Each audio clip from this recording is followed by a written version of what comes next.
What's going on, everybody? Victor here with a brand new video. And in today's video, I want to talk about a late ad in the UFC 300 lineup. Obviously, when I was watching UFC 299 Buffalo Wild Wings, the fights took place in Miami, and during each pay-per-view, they always put up the fight lineups of the next pay-per-view that's going to come up. And when they put up the fight lineups of all the fights that were going to happen in UFC 300, there was an added fight that was added on very, very late. Now, this fight is a very interesting one because it's a caliber of fight that you'd usually tend to see on the main card of a pay-per-view, but this happens to be on the very early prelims. So I'm going to talk about the lightweight matchup between Jalin Turner versus Moicano. Obviously, this is a very interesting matchup between two contrasting styles. I'm talking about Money Moicano, who tends to do a lot of his work on the ground because he is a very well-rounded jiu-jitsu practitioner, versus Jalin Turner, on the other hand, who is a very well-rounded striker. He likes to use the strikes with his legs, with his feet, with his fists, with pretty much everything, and he's very dynamic when it comes to his striking as well, and he moves very, very well. A lot of people kind of comparing him to be a young Anderson Silva, which is why he went by the name Tarantula. He didn't want to take the Spider because he wanted to pay homage to his idol, Anderson Silva. He didn't want to be disrespectful, which is why they call him Jalin the Tarantula Turner.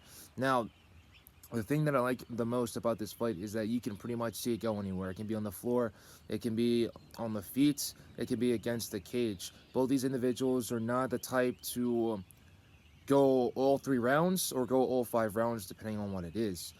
Obviously, Moicano is still relatively new to the lightweight division. He moved up a weight class a couple years ago after being in the featherweight division for the majority of his career. In the featherweight division, he faced the likes of Cub Swanson, Jeremy Stevens, the Korea Zombie, and Brian Ortega, also Calvin Kattar as well. And then you've got Jalin Turner, on the other hand, who's been a lightweight for the majority of his career in the UFC, also in mixed martial arts as a whole, but he's missing weight every once in a while. He hasn't been on with his weight. He hasn't been too diligent when it comes to the weight loss, when it comes to the dieting, when it comes to the discipline overall, when it comes to making weight.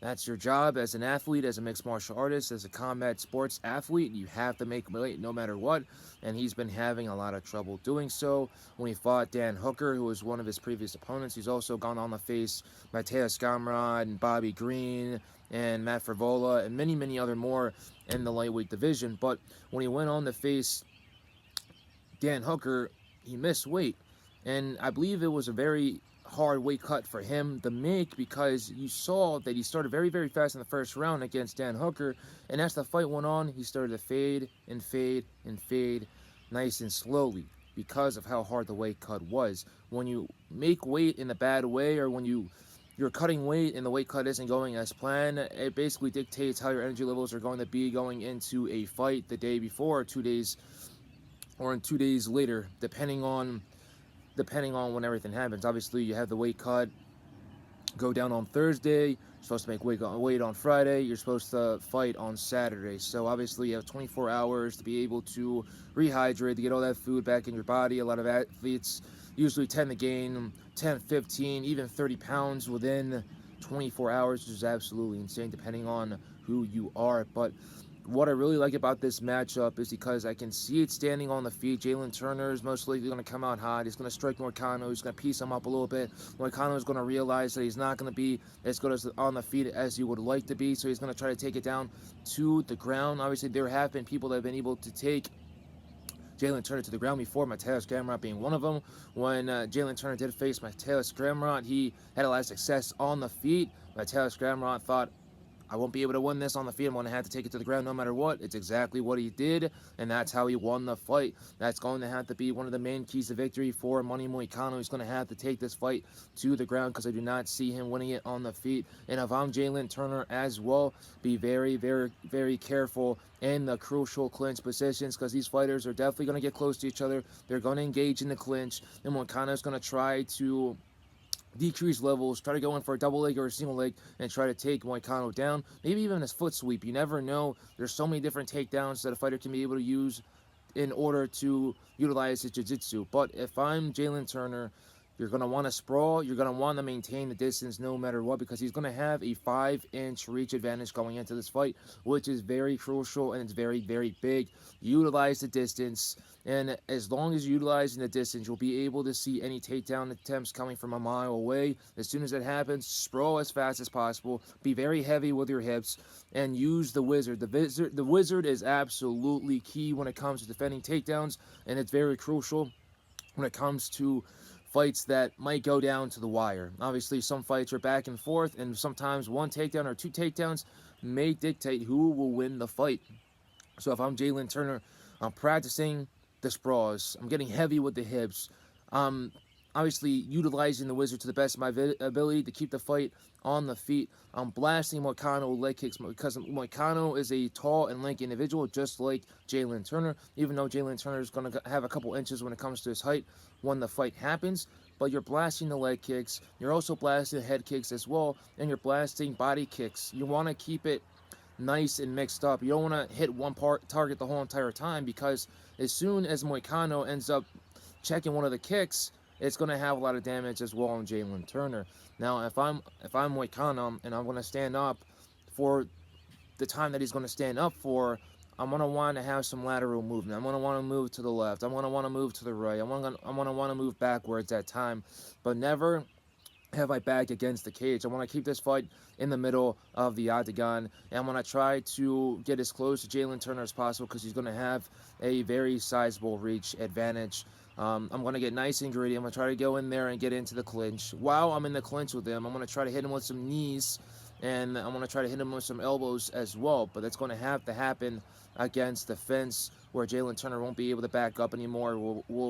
Where his movement will be very limited. And as soon as I'm blasting him with some knees, that's where I'm going to try to go in for the level change and go in for the takedown.